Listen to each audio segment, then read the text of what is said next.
6 o'clock, and I'd like to take this opportunity to welcome each of you here tonight. And now we'll call our meeting to order, and I'll ask you to stand for the invocation by Dr. Neal and remain standing for the pledge of allegiance. We bow our head. Lord, thank you for this day, Lord. Please guide us here tonight to make the right decisions for these children. Lord, please let everything that we do to be with your grace and in your glory, Lord. Lord, I just want to take a moment to thank you for the man who has came and spoke to our children over the last couple of days. It is a great blessing that you allowed him to do that, Lord, and I just wanted to point that out. It's in your name that we always pray. The Lord is our shepherd, we shall not want. Amen. Amen.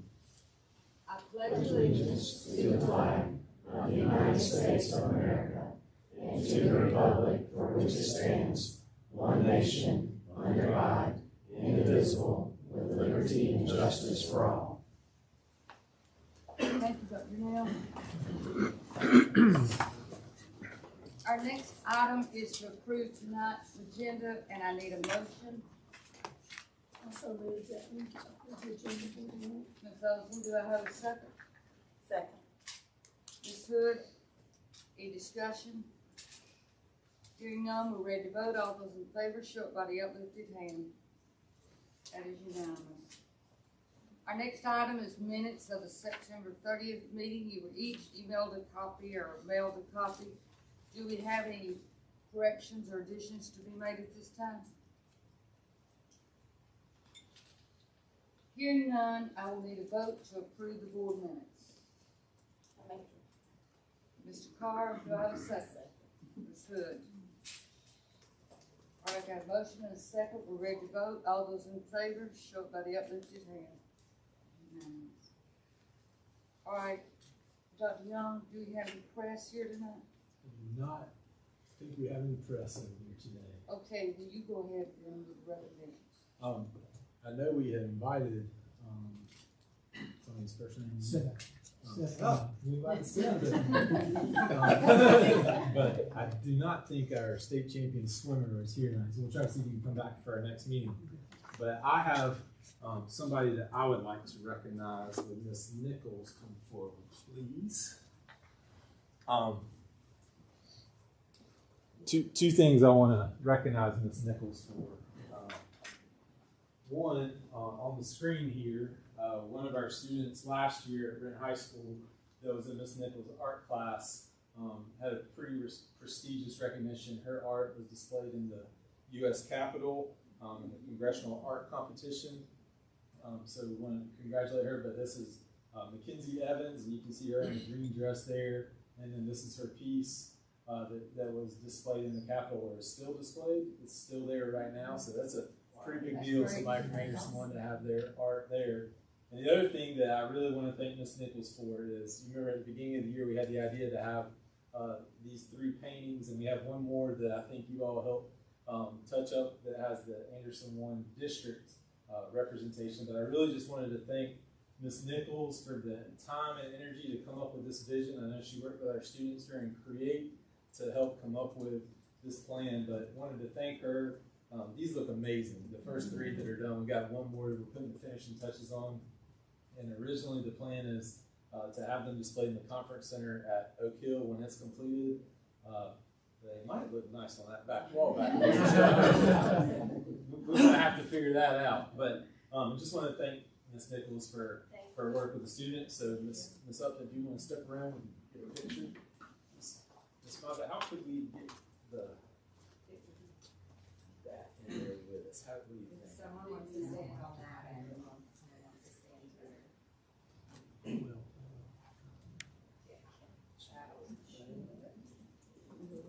Yeah, You're perfect right here. Turn this one just a little bit. Perfect. Awesome. And then you got a certificate. And this is also the, this is the second student from our high school that's gotten this honor. So we had one last year as well. So our second time, we're hoping for our third one this spring.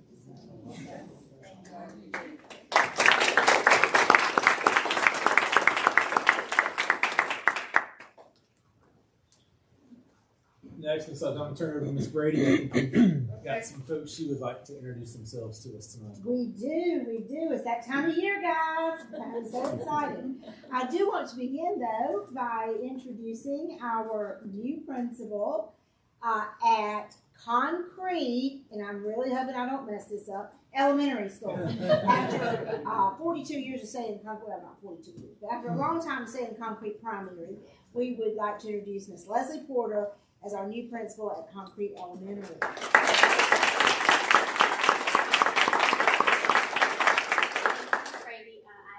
Porter. I brought my family with me tonight. I have my daughter Anna Claire, who's a student at Powdersville Elementary, my son Eli, who's a student at Powdersville Middle, and my son Nate, who's a student at Powdersville High School.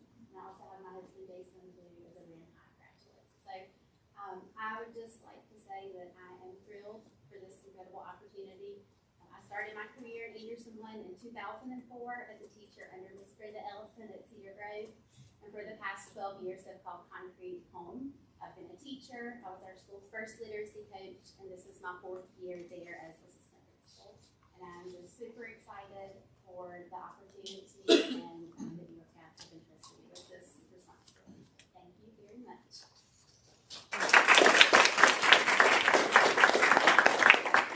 And we are also very excited to introduce, or have them introduce, our early hires, the very first ones.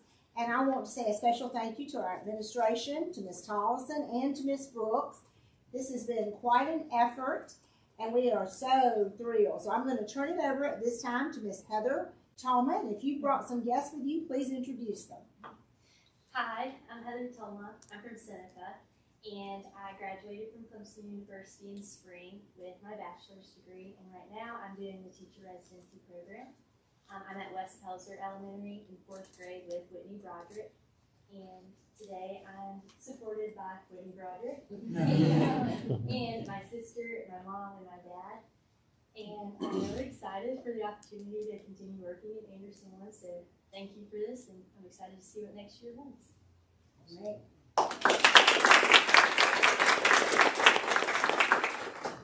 Hi, my name is Rebecca Rainwater. I also graduated from Clemson in the spring with my bachelor's degree, and I'm a teacher resident at Powdersville Elementary in 3rd grade with Miss Krista Thompson. And I am so excited for this opportunity. I've loved my time at Anderson 1 so far, and I'm excited to stay with you guys. And my mom and my dad are with me tonight.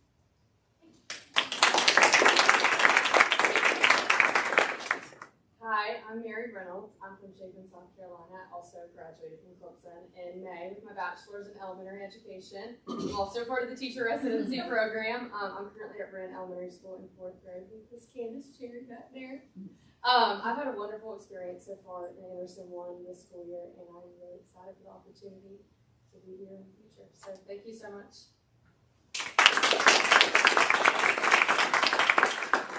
Hey, my name is Catherine Delk. I'm also a recent Clemson graduate in the residency program. I'm in 5th grade at Wren Elementary with Mary Gilstrap, who I brought with me here today, I guess. And I'm from Lexington, South Carolina. And I'm so excited to be here. I'm sorry, I have to go. Thank you.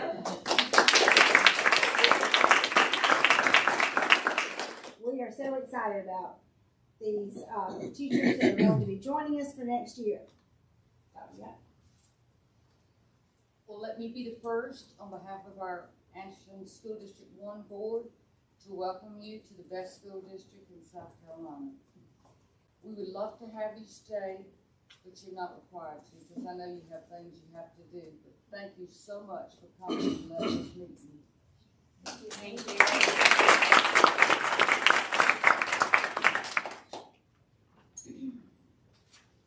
Oh, she said no tigers, right?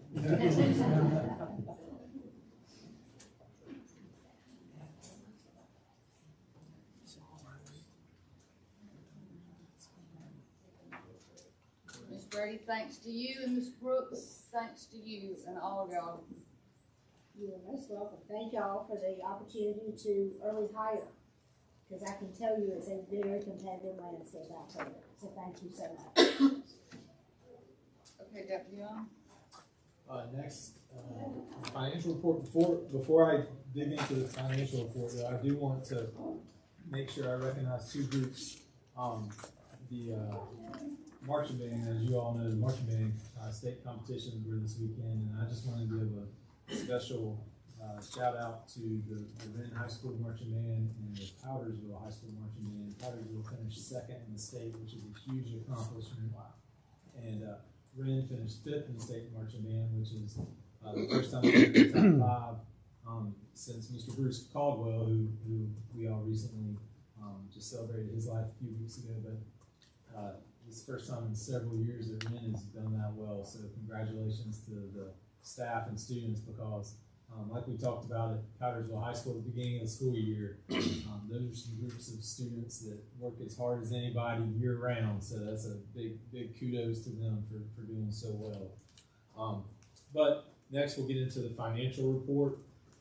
At the beginning, you'll see all of the local accounts, which have started to level off some now that we've gotten through a big chunk of football season. If there's anything that, as you review those, if there's anything that you have questions for, please let me or Mr. Thomas know, and we will do our best to get an answer for you.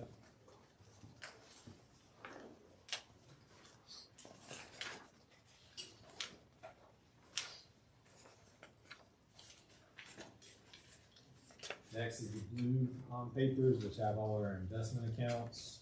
You'll see that currently with the general fund, we've got 47 CDs, a little over $10.6 million invested with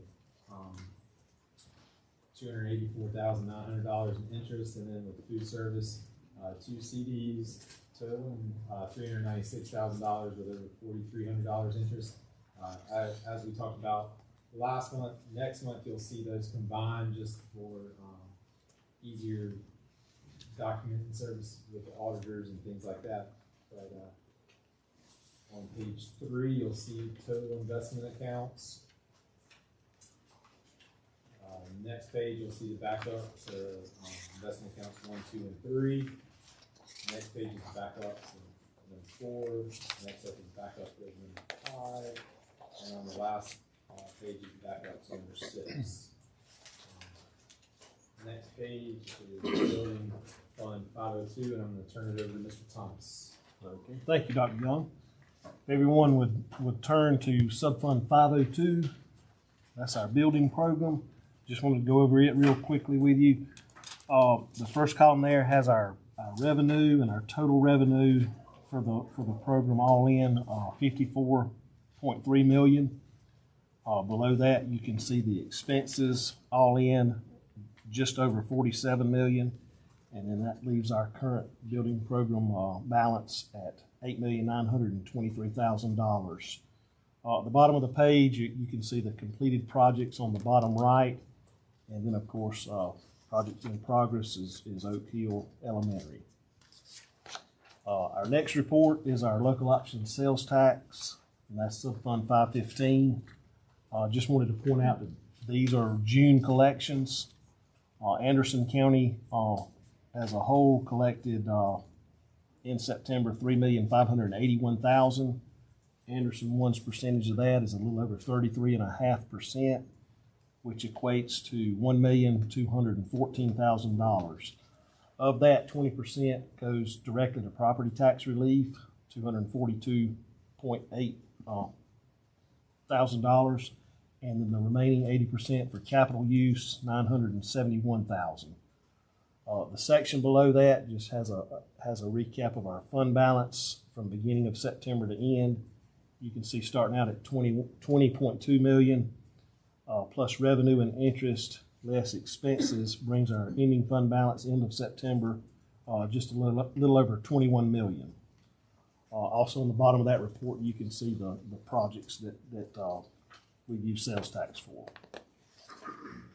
How often is the allocation percentage updated? It goes with the student count a couple times a year, normally at the 45th day and then the 135th day count.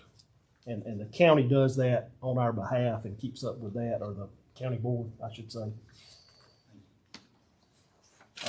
The next report is our revenue report for school board. It's a one-page report that has all of our revenue accounts listed. Revenue received in the month of September totals $6.3 million. And then revenue received year-to-date totals just under $18.8 million, which is at 16% of budget. And then the following report is our expenditure report, and it's a two-pager with page 2 having our totals. Expenses for the month of September, $9.4 million, and then total expenses year-to-date, $22.2 million, which puts us at 18% of budget. And that concludes my reports. Unless there's any questions, please feel free, and we'll try to get answers for those. Any questions? Thank you, Mr. Thomas. Thank you. Okay, Dr. Young. Next, I'd ask the board, in your email and your packet, you have the professional board exemption list. And I'd ask that the board consider approving those board exemptions. And if you have any questions about any of those specific vendors, let me know. I'm happy to answer those. You've heard the superintendent's recommendation. Do I have a motion? Ms. Hood, do I have a second? Ms. Allison, in discussion? Hearing none, we're ready to vote. All those in favor, show by the uplifted hand. And that is unanimous. Okay, go ahead, Dr. Young. Next, I'm going to turn over to Mr. Moore for our instructional report. Thank you, Dr. Young. Good evening. Just wanted to share that November the 3rd will be the official date of release for our school report cards. And I think the board is aware that we look forward to celebrating our schools, as well as some individual students who have perfect scores, or what they call highest obtainable scale score, at our December meeting. But I just wanted to provide an opportunity for you to hear, I think, a great perspective and a unique perspective, and an update on our Leader in Me program. I will tell you that we have some form of Leader in Me at elementary and middle, and then later this year at the high school level. And this is through help from the State Department, as well as from a Stronger Connections grant that we've received to help us with the funding piece of this.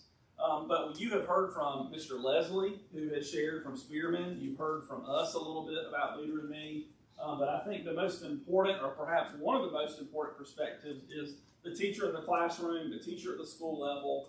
As you know, they are the ones that deliver it, own it, and do such a great job helping us be successful in a variety of things. And if the teacher believes in it and they do a great job with it, Anderson One typically does a great job with it. So we are proud of our teachers that lead the way. With that, we have invited some teachers, and I'll let them introduce themselves, and then you see we have elementary and middle school perspective. But we are going to start with Darby, and we're going to start with West Pelzer Elementary School, and I just invite Darby to stand up and share a little bit about Leader in Me at West Pelzer. Perfect. Like I said, I'm Darby Maples. I am a first grade teacher at West Pelzer Elementary. And I'm just kind of here to give you the teacher perspective of how we implement Leader in Me, as well as how successful it has been. Long story short, it has been extremely successful. I've seen it all the way from our younger kiddos in our K4 and K5 program, all the way up to those bigger kiddos of 4th and 5th grade.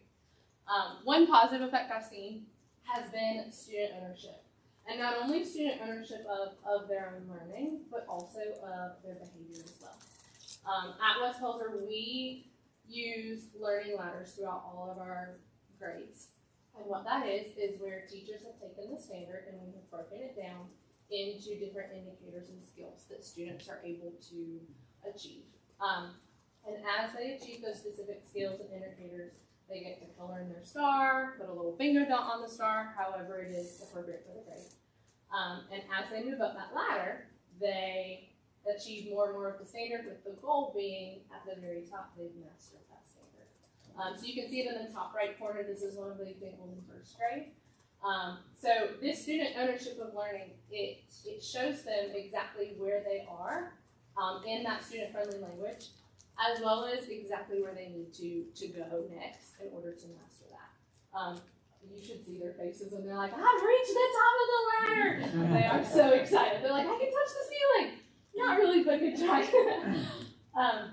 So student ownership of learning, student ownership of their behavior as well is so extremely important. Through those direct teaching lessons of the Leader in Me curriculum, I've taught things such as being like focusing on your circle of control, and the things that are in your circle of control you can control, and the things that aren't, it's not you shouldn't worry about those things. I've taught that. We've taught emotional bank accounts, all of those things, and even calming down strategies. So our students are able to show ownership in that behavior because they are using these strategies without even being prompted.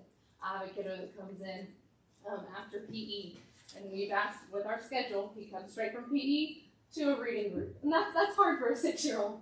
But I've seen him without even being prompted. He's sitting there using that calming down strategy of breathing in and breathing out, breathing in, breathing out, all the way until he gets to those 5 fingers. So that's really cool to see. Another positive effect I've seen is integrated vocabulary. Not even just the use of that vocabulary, but also understanding what it means. Recently, we've talked about the emotional bank accounts. That's what you see at the bottom left corner, as well as the bottom right corner. That's just a close-up view of it. Our emotional bank accounts are similar to a bank account. When you put money in, the levels grow up. When you take money out, the levels grow down.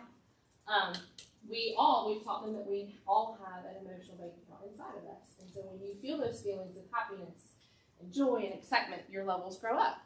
And when you feel those emotions of sadness and frustration, anger, they go down. So our goal is to deposit into each other's emotional bank account and grow it up.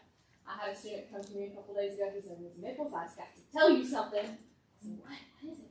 He said, my mama last night asked me to pick up her shoes. You know what I did? I said, what'd you do, honey? And he said, I picked up my shoes, and I picked up her shoes, and I picked up her brother's shoes. I deposited in her emotional bank account. So he's able to use it in that context and also really understand what it means. A third positive effect is having the goal setting. So we call them WIGs at our school, wildly important goals. And so with this can be a personal WIG of I want to be the best at soccer, or I want to be the best artist. Or it could also be a class-wide WIG or a school-wide WIG. With these, we're able to see exactly what the goal is that we want them to reach at the end of the year, as well as those lead measures of how to get to that goal. We can't just wake up overnight and be the best soccer player or score the highest on our test, but we have certain lead measures we need to get in order to reach that goal. And then the last one I have is just a sense of community that I've seen across our whole school with the use of those emotional bank accounts, with the use of every classroom having a mission statement that they recite every morning to make sure that they are ready for the day. And then their importance of all of their roles. I also see this in my leadership roles. My students are able to know exactly what their role is in our classroom, as well as what happens when somebody's not here. So when my electrician isn't here, how are we going to help support them to make sure our day goes well? Or we turn on the lights. So different things like that we're able to see. So yeah, that's how we use it at West Calder. We love Leader in Me, and we're just excited to see where it takes us next. Thank you. I'm going to go up here because I want to point out some pictures. I'm Jennifer Shumpert, and I am a 5th grade teacher at Powdersville Elementary, and super excited that we're able to continue Leader in Me with the thanks of you guys voting that in the budget. So we do a few things.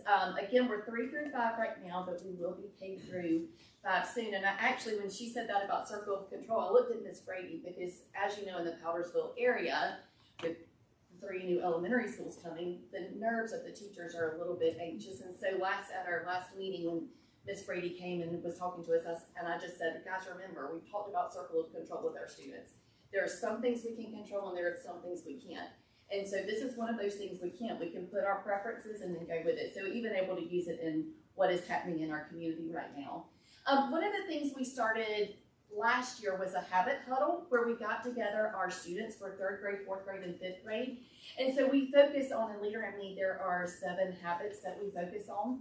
The first one is being proactive, then we focus on beginning with the end in mind, putting first things first. And so each month we recognize students who exemplify those habits and recognize them in our little assemblies. We also started, and I really have no clue whose idea this was, but I got involved in it. So we have a Shump and Kirby show.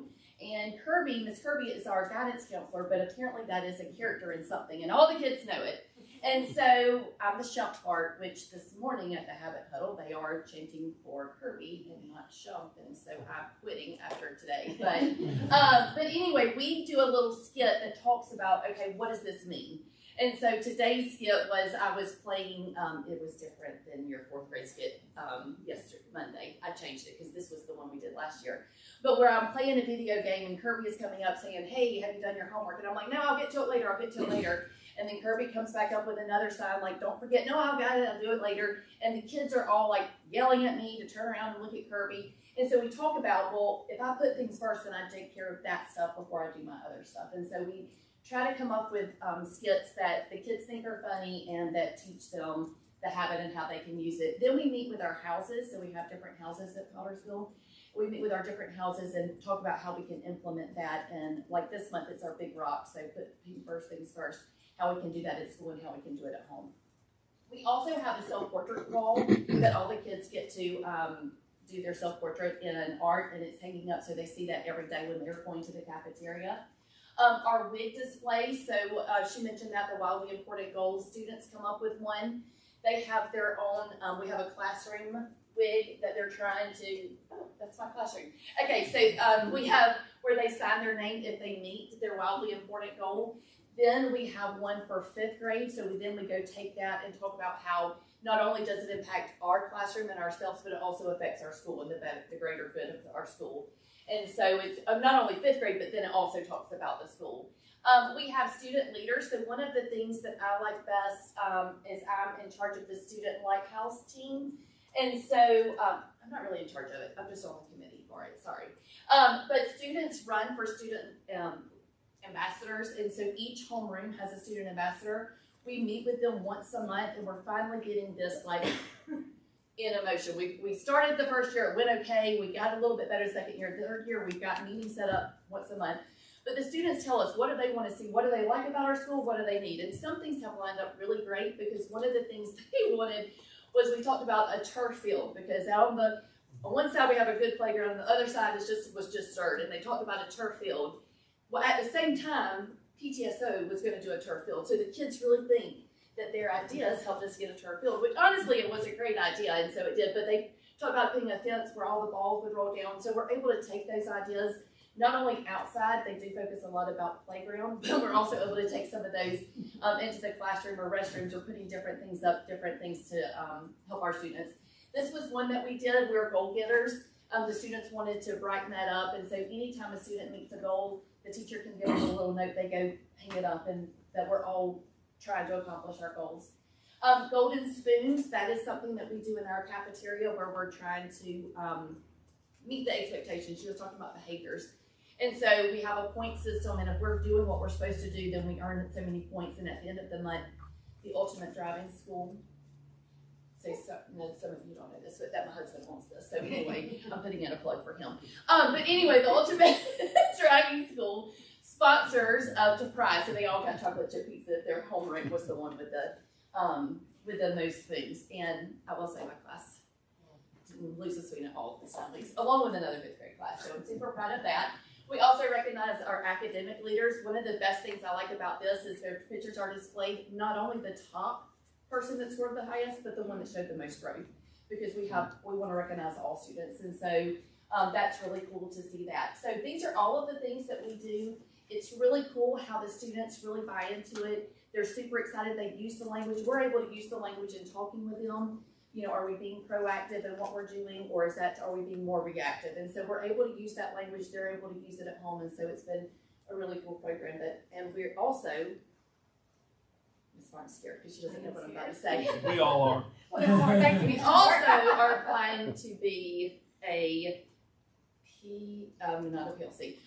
Lighthouse School for a Leader in Need. And so that we're going to hopefully we will have a visit in November and another one in the spring.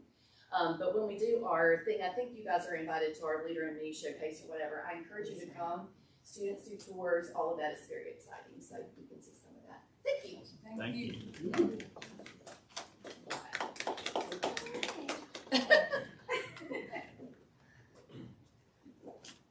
I'm Nicole Bibbs. I'm one of the Lighthouse coordinators at Roe Middle. I'm Whitney Sand. I'm the other one. So middle school's not always, kids are not always excited as they are in elementary school. Middle school's that in between where they're not quite as happy about being in school and they're more about their friends than anything else. So one of the things we've noticed is the student motivation for our kids has been impacted. So a couple of things that has changed for us, we do clubs once a week.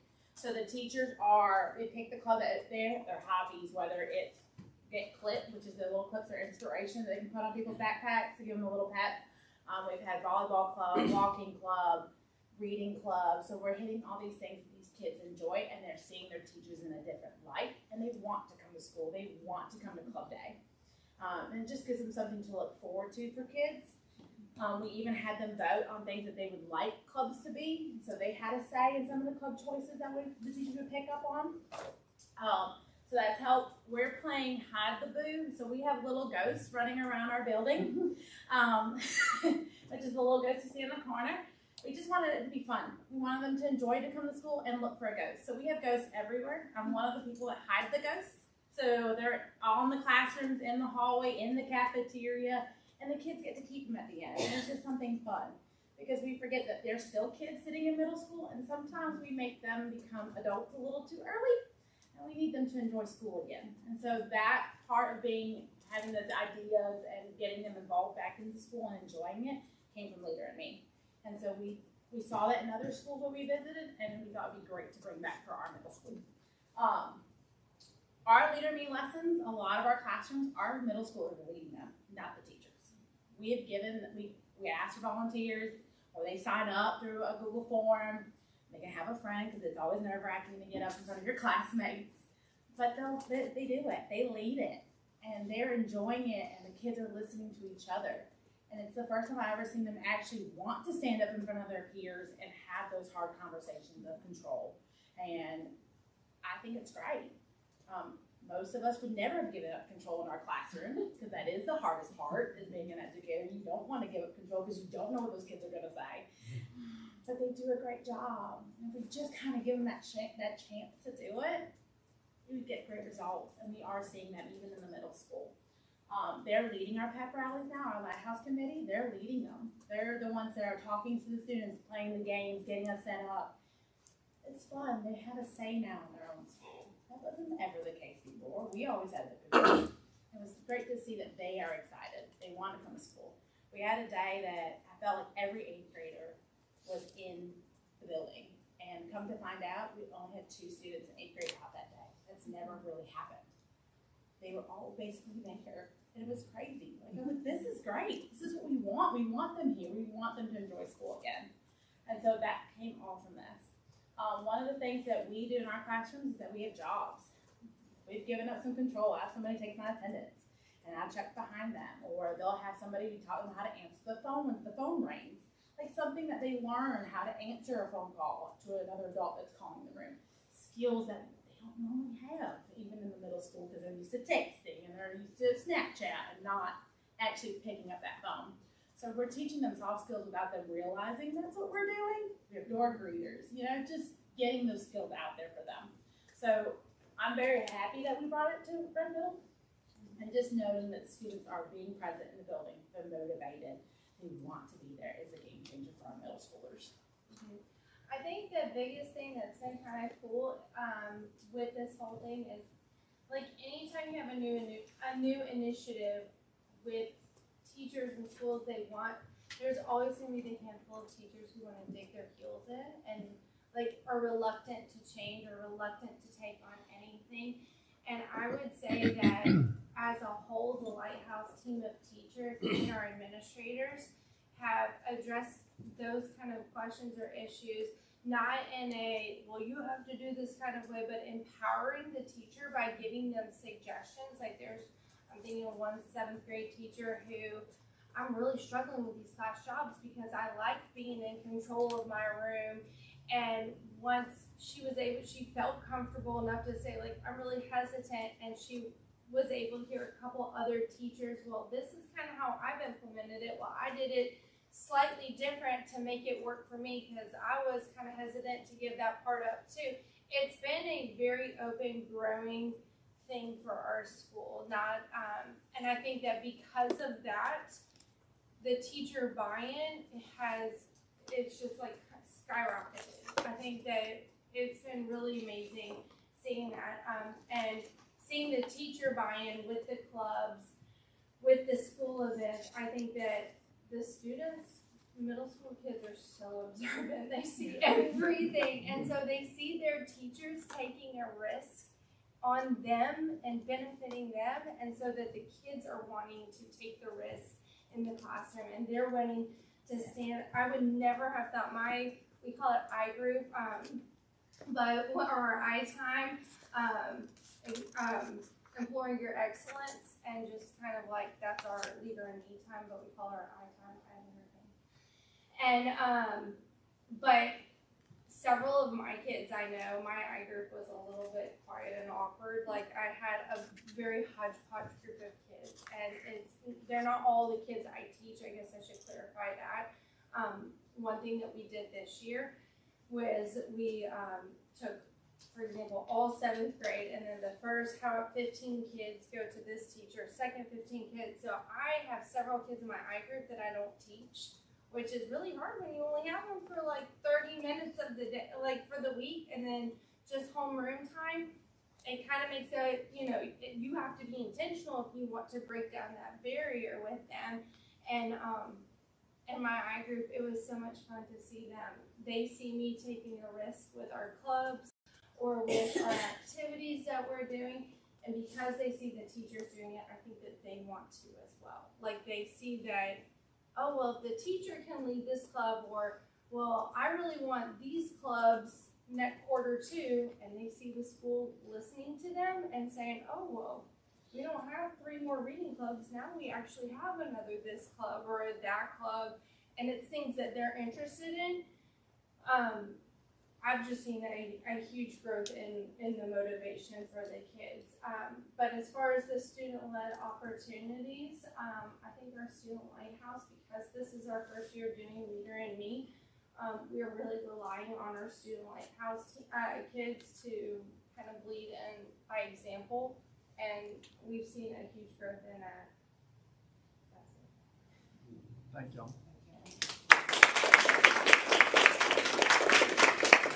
As we close that, I just want to share how proud I am of our teachers, and we have leadership in the room that are here to support their teachers. And I couldn't help but just jot down words like empowering, motivated, have something to look forward to, leadership, ownership. These are words that I think we want said about our schools, our teachers, and our students. And so we're proud of our folks, and we're appreciative that you came today to share.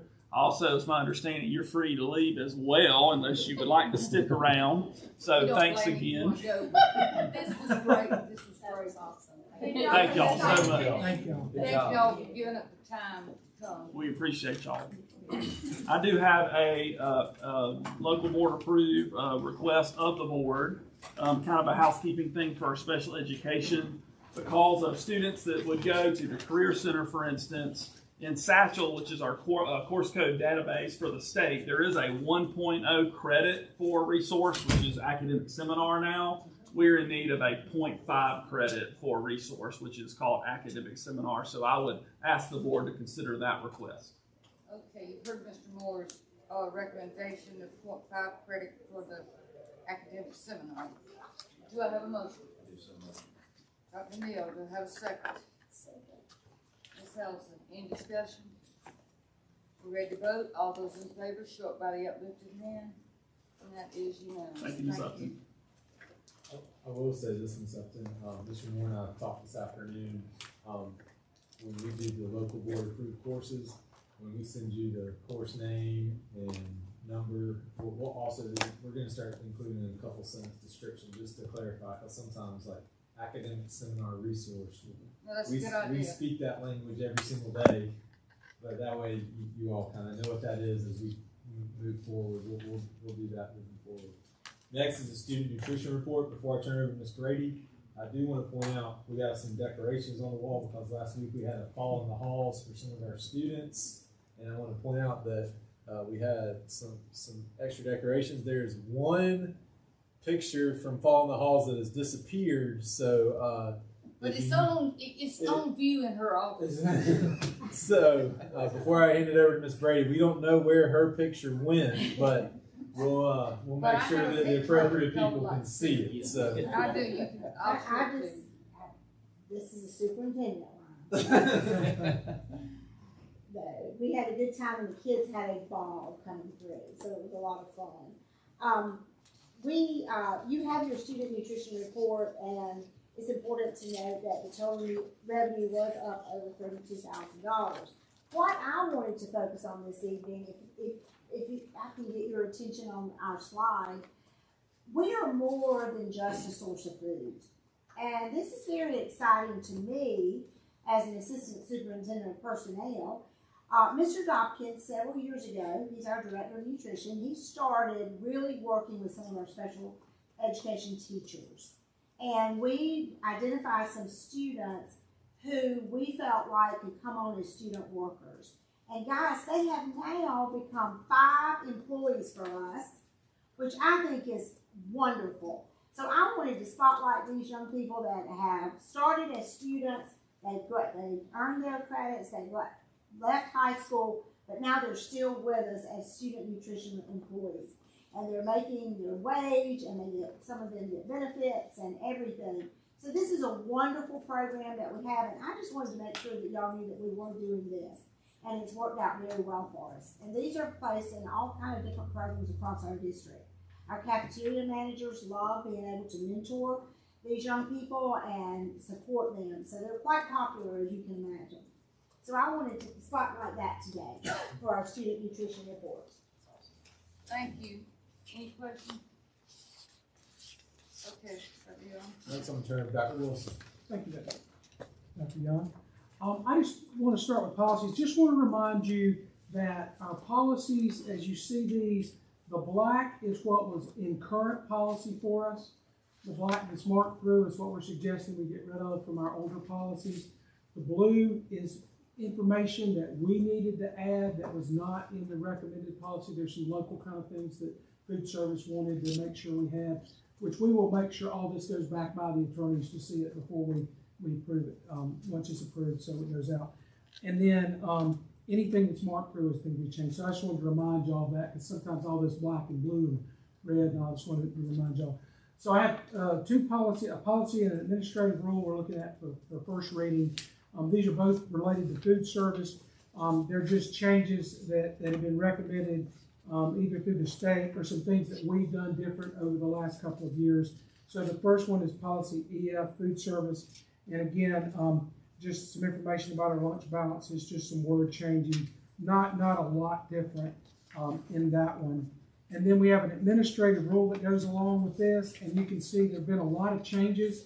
The way that was done is this was an older policy that hadn't been changed in a good while. So when Jeff Dopkins and his folks went through it, they looked at all the new requirements in red. We kept those, and they added a few things. I did want to recognize, make known that in our original policy, we had a section that said 30 days after you graduate, you have 30 days to clean out your account. The reason we did that, I thought, with our finance folks, and because we close out our books at the end of that time. So if you graduate in May, that gives you kind of 30 days to get it done. We have never had an occasion, according to both finance and Mr. Dopkins, when somebody came back 2 months later, 3 months later, and asked for that money. We still have a record of it because that money's rolled back in the general fund. We've always reimbursed. So I'm going to go back and look and make sure there's no regulation so we could change that timeline.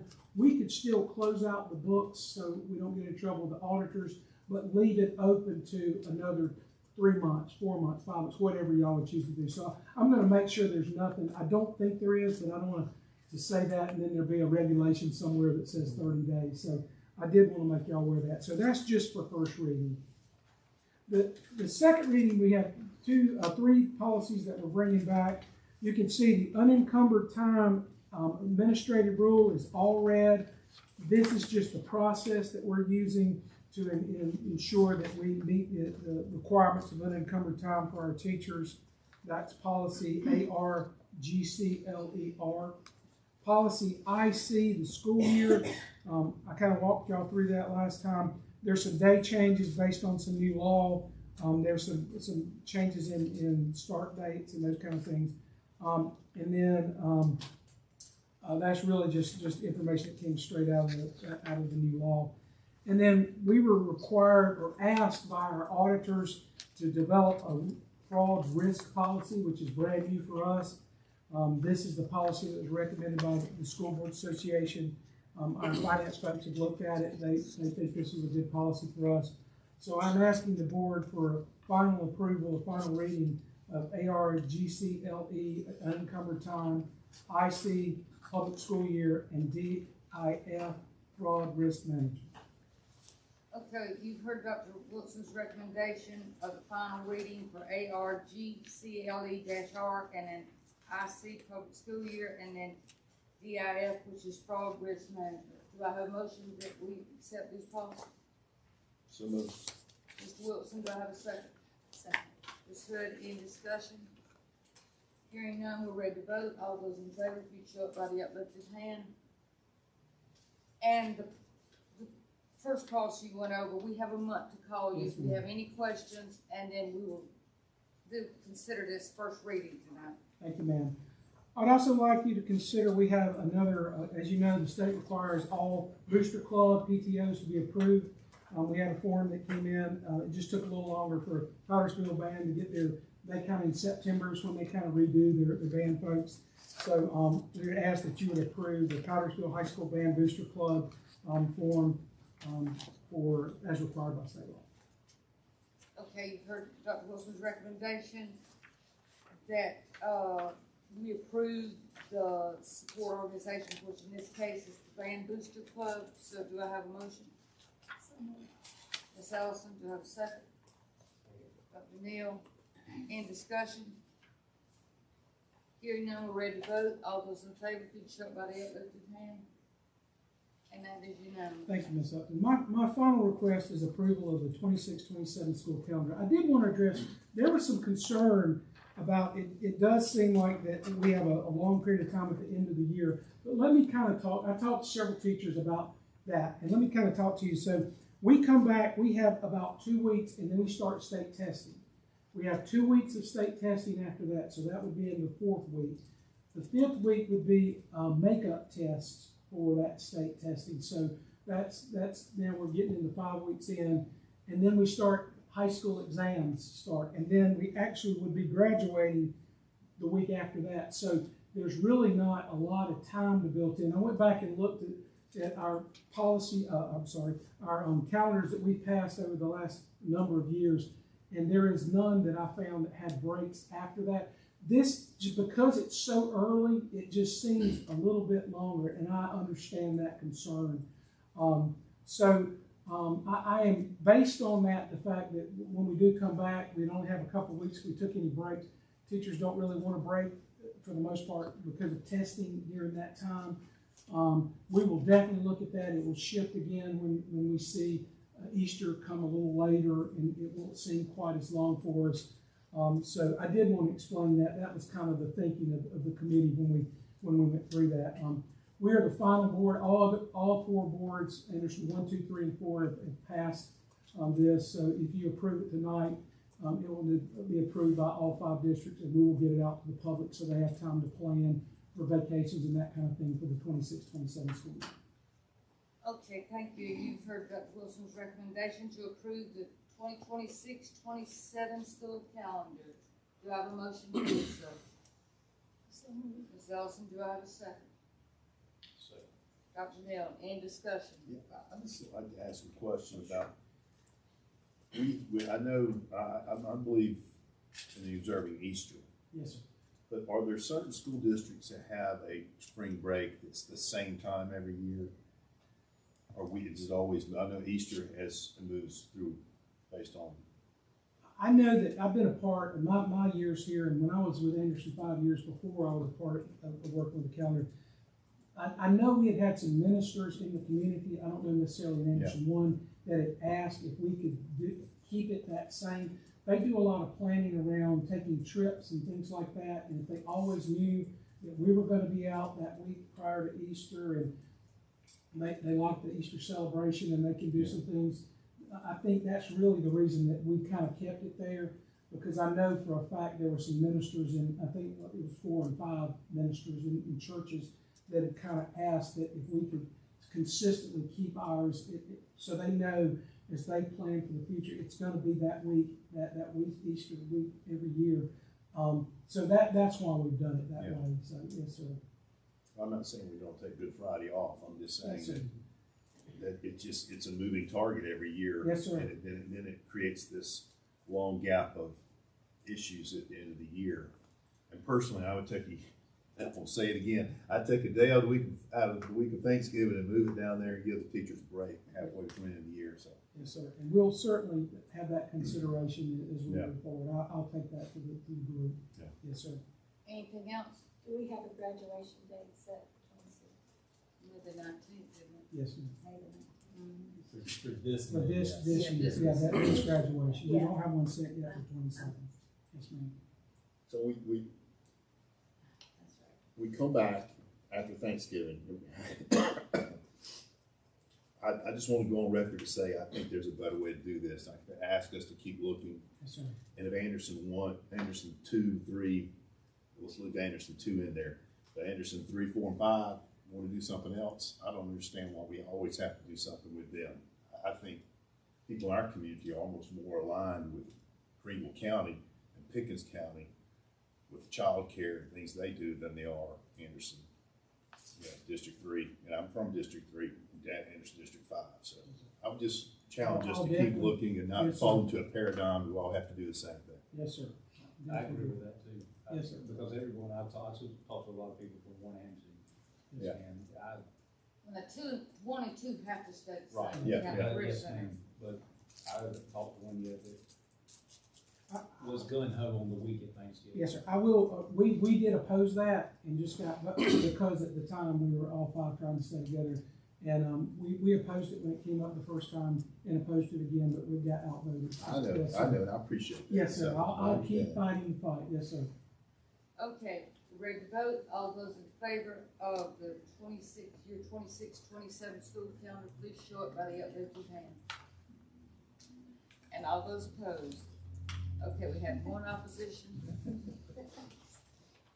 I'll take It's it. 5-4. Thank you. You did what you said, Ms. Brown. All I knew he right, was going to carry anyway, so. next item, item E, for our building program and safety updates. And I'll go through this really quickly. I just want to share, and Dr. Wilson, feel free to chime in, but a few weeks ago, we had the mass casualty simulation at New Spring with the other districts and emergency management, EMS, Sheriff's Department. One of the things that we realized that we really need to do and plan to do is review our expectations with school and district administrators and then make sure that we have a lot, what we realized by being at the New Spring, which is the reunification point, is that we really need to make sure that we take our folks that are going to be running the reunification in the event that something awful happens and make sure that we review those processes and procedures and district expectations with all of our folks.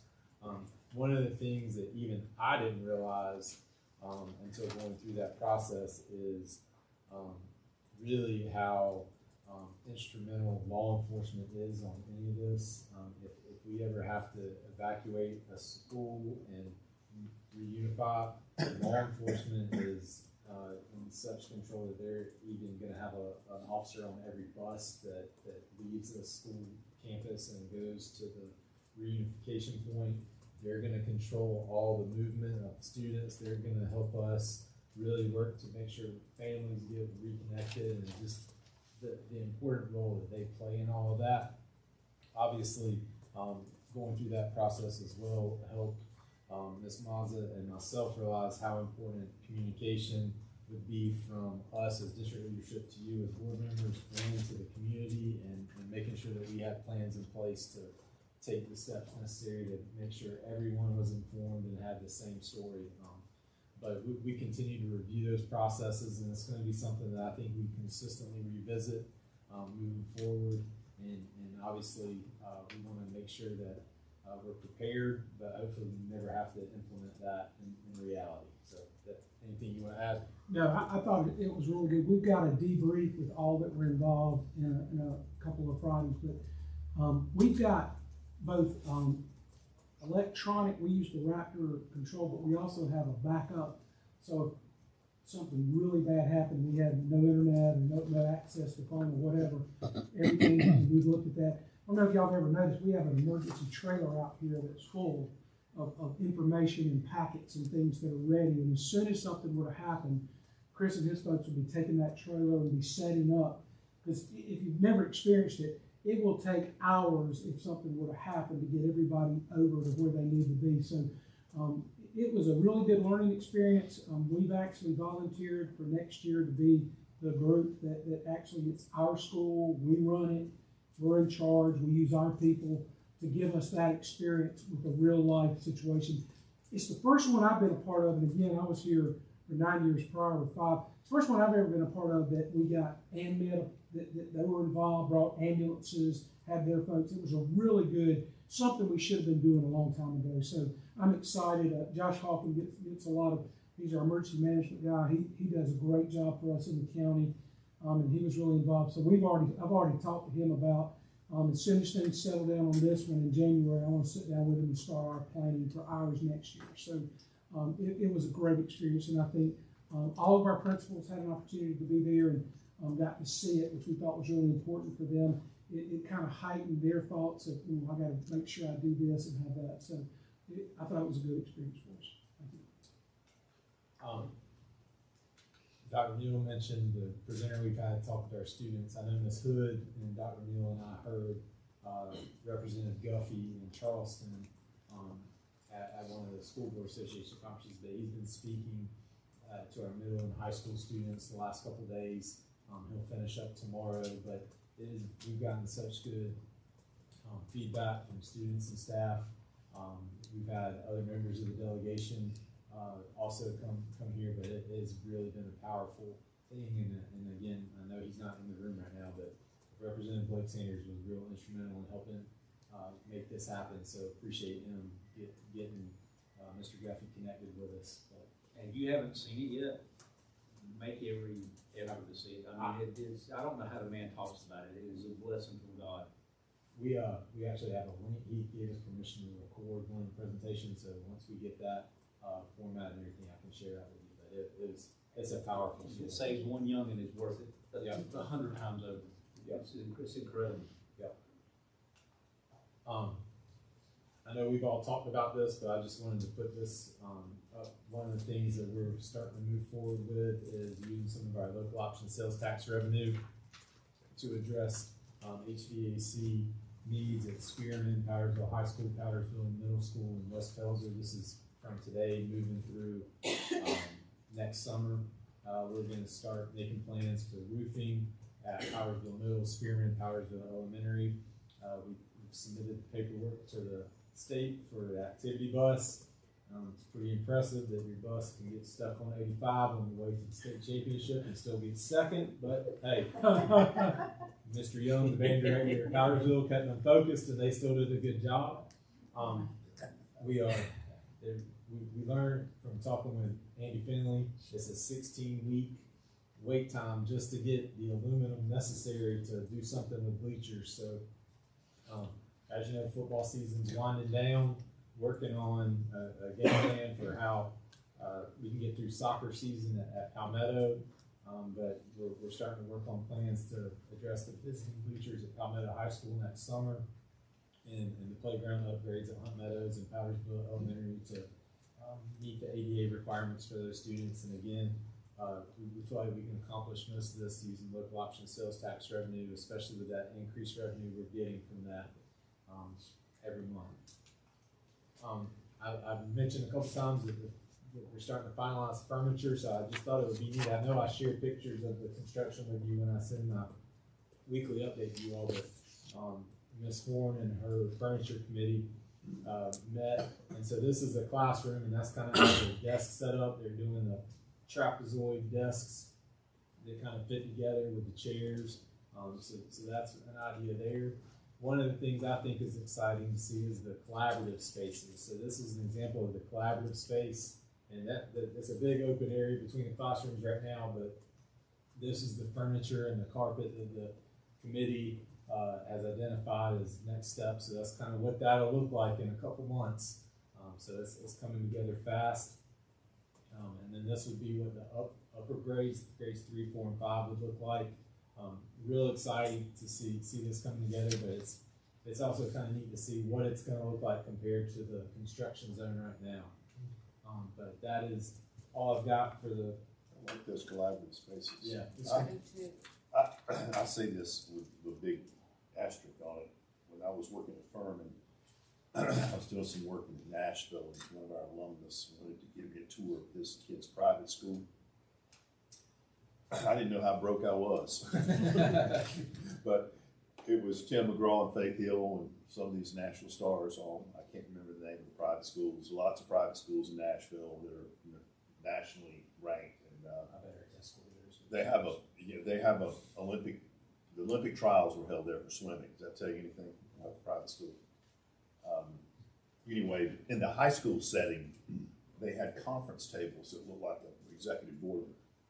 So when you came into a class, a history class, or an English class, you sat at the boardroom table, and the teacher sat at the head of the table. And it's like it is in corporate America. You can't get away. And I know that's class size and everything. Oh, yeah. About 15 is all you could do in that setting. But I thought that was very innovative to how you engage in that class. You're not going to sit at the back of the room and goof off. I mean, that person calls on you, and you go around the table, and it's up to tell us what you think about this passage. So you're right there on each other. But those are some things I think that we can learn from continuously to look at best practices across the nation, whether it's education or corporate education, and how we bring that into school. This is very encouraging. So, well, to piggyback on that, when you have some of the highest performing teachers and schools in the state, Mr. Moore and the administrators at our middle and high schools are looking beyond the state of South Carolina on where we can take some leaders and teachers to go see what are the next steps that we can take. So we're on the same page there. I think it's Brentwood Academy. That's what it is. I started to say that. Dove's kids teach there. Great children. Teachers get paid well too. So. Yeah, they do. Dr. Fry started that, and he wanted Montgomery Bell to be co-ed. It was all boys. He went to the headmaster and says, I want my granddaughters to go here. And the headmaster says, sir, I cannot do that. This is a 120-year-old institution. So he pulled the envelope back and went and started down the street, started another school. It was a $100 million check. Wow. Now he's doing that for college football. Yeah, exactly. That's why Vanderbilt said that. Y'all didn't need to hear all that, but my point is, I'm glad that we're looking outside the boundaries of South Carolina and even into the outside the world of education to see how people learn and invest in settings. I think it's good to look at other things like that. I mean, I love it. So, thank you, Dr. Young. And the next item is to go into executive session for property matter. Do I have a motion? So moved. Ms. Ellison, do I have a second? Second. Ms. Hood, all those in favor, please show up by the uplifted hand. And that's unanimous. And I hope we're not long, but it's fun. I don't make any promises, Mr. Moore.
No, I'm out of the. That Ren football broadcast is really well done. Better than the ACC that way. Amen to that, that's the truth. I have been watching many games of I mean, the ACC that way. I don't need it. I'm expecting reruns, that kind of special replay next year.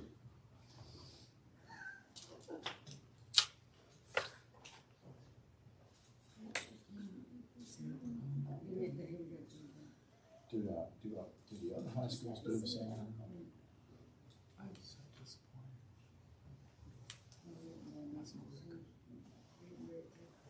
Big game Thursday night, right? That's tomorrow. No, 2 days.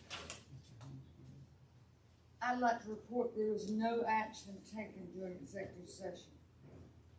Ms. Upton, I move that we allow Dr. Young, working with Wes Cox, to negotiate as needed with property owners along Elrod Road and Oak Road as needed to secure easements for road work. Thank you, Mr. Wilson. You've heard Mr. Wilson's recommendation. Do I have a second? Second. Dr. Neal seconded. Any discussion? We're ready to vote. All those in favor, show it by the uplifted hand. And that is unanimous. Thank you, Mr. Wilson. Okay, next is personnel. Item H. Dr. Young? Ms. Brady? Yes. As you know, we have Miss Leslie Porter here today, so we are recommending that she assume the role of principal at Concrete for next school year. We also were absolutely thrilled to have 5 recommendations. 4 of those are in attendance this evening for teaching in Anderson 1 for 26-27 school year. For Ms. Brady's recommendation that we approve personnel items tonight, do I have a motion? Ms. Ellison, do I have a second? Second. Mr. Wilson, we're ready to vote. All those in favor, show it by the uplifted hand. Item number 8 is to adjourn. Do I have a motion? Ms. Ellison, do I have a second? Second. All those in favor, please stand. Thank you.